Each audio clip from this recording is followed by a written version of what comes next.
Kung ang alaga ko ay si Grandpa, ang alaga niya ay si Turtle. Ayan.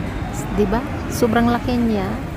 Tapos, wino-walking pa niya para ma-enhance yung mga nerves ng turtle na yan. 'Di ba? Yan din si Grandpa. Nilalakad ko every morning. At din, yung sa alaga din niya, nilalakad din niya morning. 'Di ba? Kaya, iba't iba talaga yung mga alaga natin.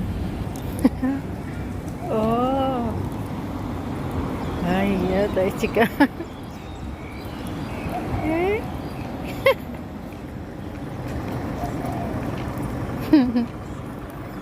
Kya? Hello. Ay,